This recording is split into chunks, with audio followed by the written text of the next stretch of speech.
Hi guys, so while those of us on the Remain in the EU side have been describing how problems will occur for Britain during this Brexit saga, the response from the other side has always been stop engaging in Project Fear or stop the scaremongering.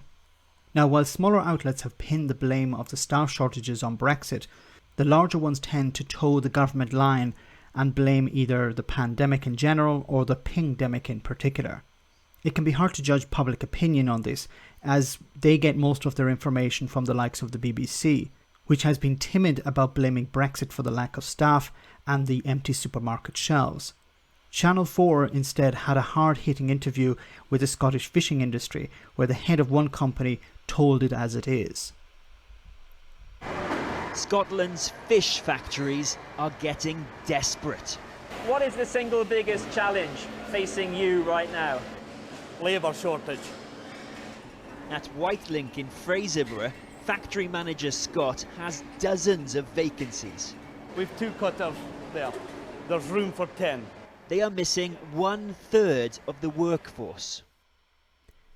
And why are they missing 1/3 of the workforce? What could be the possible reason for this? What's responsible for the labour shortage you're describing? Predominantly Brexit. The free movement has now been taken away.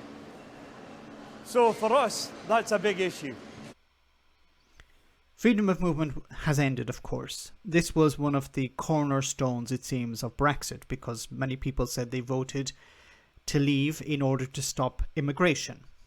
Now, Brexiteers back before the referendum and after the referendum had said there would be no shortages, that people who work in these industries would remain there, or they also said that these jobs will be picked up by British people. But unfortunately, that's not the case, because in many cases, the nature of the work requires workers to be on site for a number of months and then to leave. This is not something that many British people want to engage in. The work is backbreaking, it's generally low paid. So the response today, it seems, from Brexiteers is that, don't worry, this is a benefit of Brexit. Because there's a shortage, the market will adapt to this. It will drive up wages, and lorry drivers, supermarket shelf packers, all of these people will earn more money. And this is a benefit of Brexit. But of course, even if supermarkets pay heavy goods vehicle drivers more money, or the haulage businesses do the same, this is a cost that's paid somewhere else.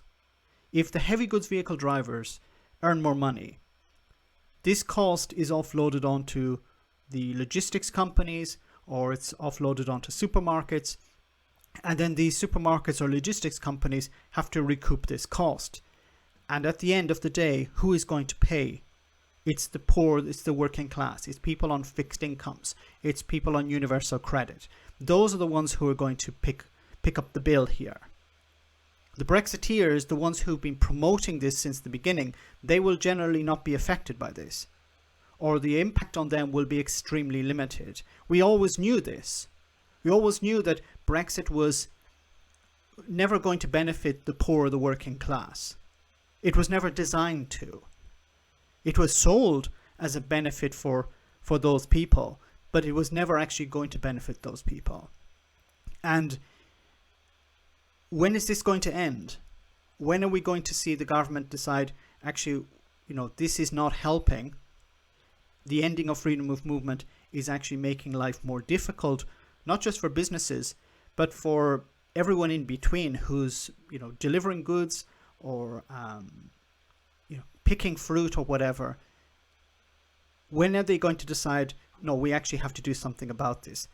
I don't actually see a decision to engage in a U-turn, because, as I said, this was a core aspect of Brexit. It would be basically undoing Brexit in many people's minds. Let me know in the comment section, guys, what you think about all of this.